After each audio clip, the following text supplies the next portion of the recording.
Good Friday afternoon, everybody. Thanks for joining us on Kare 11 News Now. I'm Chris Sarapsky.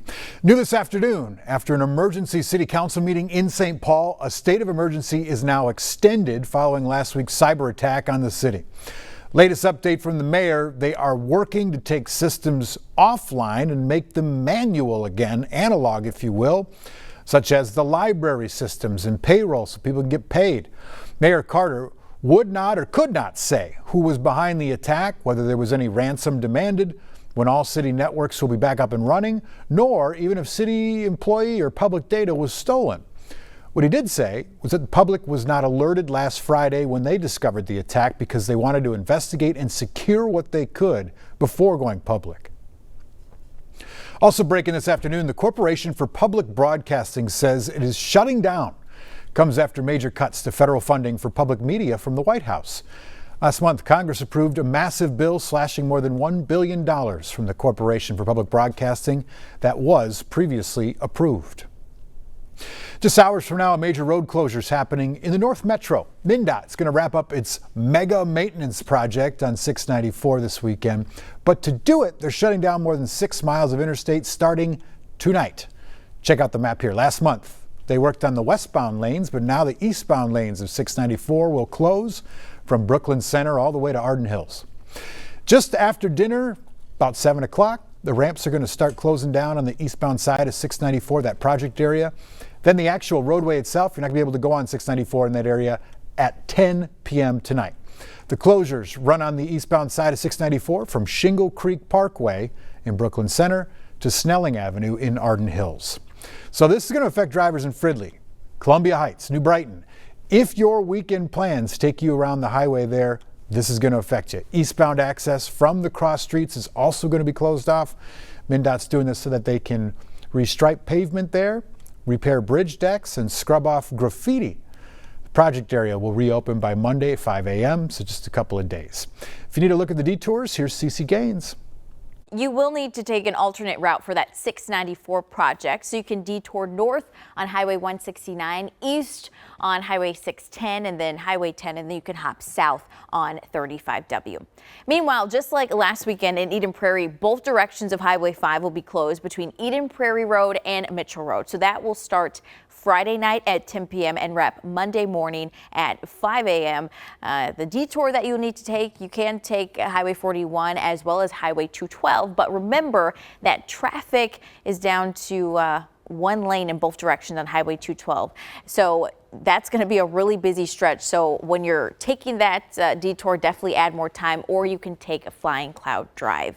There are also closures on Highway 52 in St. Paul this weekend starting at 7 p.m. with the northbound lanes closed between Concord Street and 94. Things wrap up there Monday morning at 5. That detour is 494 eastbound, Highway 61 and 94 westbound. The next day, Saturday, southbound lanes will close from midnight to 5 a.m. and that detour is just the opposite way, 94 eastbound, Highway 61 and 494. Good luck this weekend.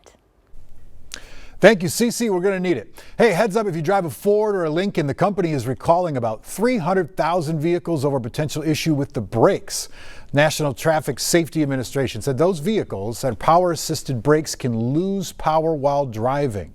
That could extend stopping distances and increase the risk of a crash. The recall involves a number of 2025 Lincoln Navigators, F-150s, Expeditions, Broncos, and Ranger models.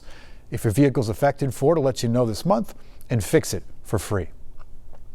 Have you seen the statue of Suni Lee? Anyone? Police say someone stole that statue of the St. Paul Olympic gold medal winner from Lake Phelan, and they haven't been able to track down where it is yet. St. Paul police said this happened overnight Wednesday going into Thursday. They say the stone plaque in front of the statue was found in the lake, but there was no sign of the statue.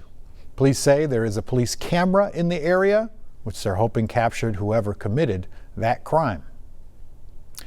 We're learning new details today about the Delta flight that diverted to MSP after significant turbulence. Delta says all 7 crew members taken to the hospital have now been released, plus every passenger who shared their status with the airline is also out of the hospital.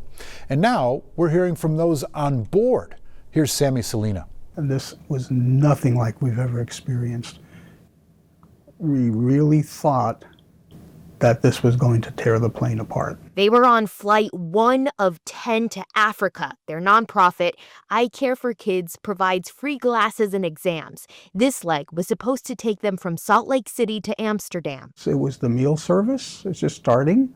So, I mean, it was calm before that. It felt like we crashed into something. About an hour in, they felt what Delta Airlines described as, quote, severe turbulence. The flight attendant, she flew up into the air and the people around her grabbed her and held her down. There was one girl toward the back that was standing up, and she flew up, hit the ceiling, and then came down and landed on somebody, broke her ribs. So for a brief moment, we thought we were going to die.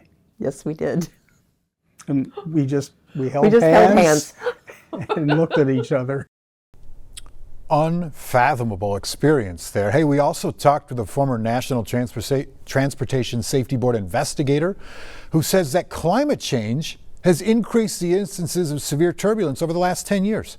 Greg Faith said higher temperatures have contributed to the creation of storms that can cause planes to experience this kind of turbulence. High heat, you have a lot of thermal action because we're heating the Earth's surface. You have rising air. Those rising columns of air mixing with the more moisture, humid atmosphere will blossom into thunderstorms.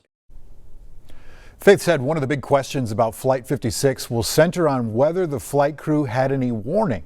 He said since it appears flight attendants were serving food and drinks, they likely were not warned by air traffic controllers or other aircraft. Governor Walz announced his endorsement for Jacob Fry as Minneapolis mayor, breaking with the city's DFL party.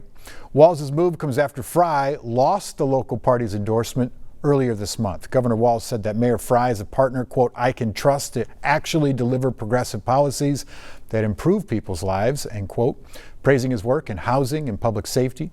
Fry says he's honored by the endorsement and he's grateful for his partnership in making Minneapolis a safer and more affordable city for all. Omar Fateh, meanwhile, is endorsed by the city council president, several state legislators, and Twin Cities Democratic Socialists, and now the Minneapolis DFL as well.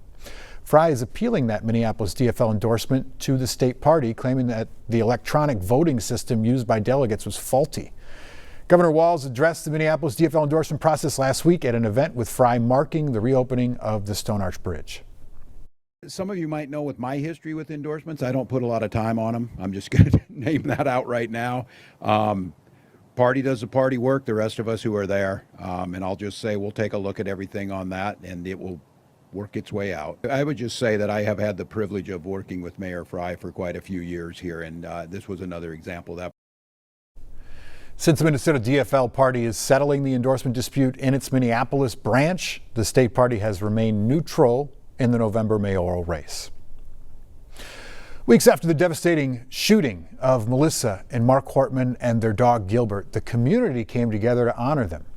Volunteers stringing bracelets currently sold in some Kowalskis, with all proceeds benefiting Helping Paws, which is the organization that trained the Hortmans' golden retriever.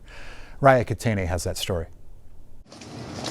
In the heart of Hopkins, the walls of this art studio are messy, but tonight the paint bottles stay shut. How we doing? How we doing? As the meticulous hands of these volunteers, You guys think you got it? on a mission of precision, carefully craft bracelets Many, many beads. that are much more than pieces of jewelry. We exist because of hard things. Emily Bauer knows a thing or two about hard things. My husband and I lost our best friend to complications from AML leukemia. Her grief propelled her to start Embrace Our Souls, a Minnesota handmade jewelry business, joining forces with now co-owner Jane Anderson to build community during the darkest of times. I didn't know about Gilbert until the day he died. Several weeks ago, Gilbert, the Hortman family dog, was killed alongside his owners, Melissa and Mark Hortman. My mom and her wife have been friends of Melissa and Mark's since 2002.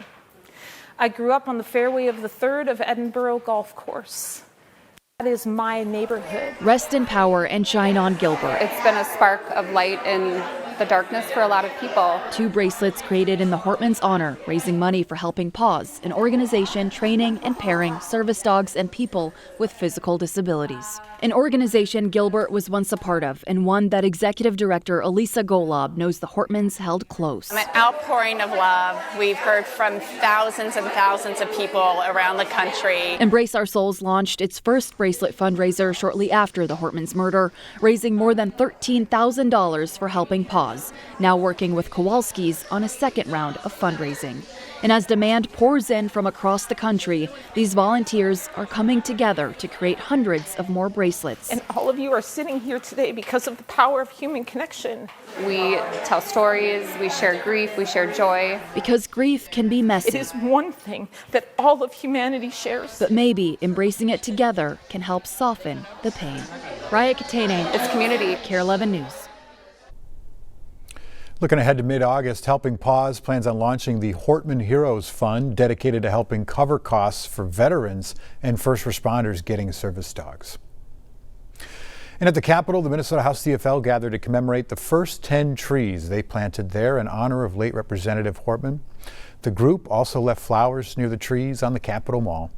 The House CFL says there are just the first of many trees planted in her name.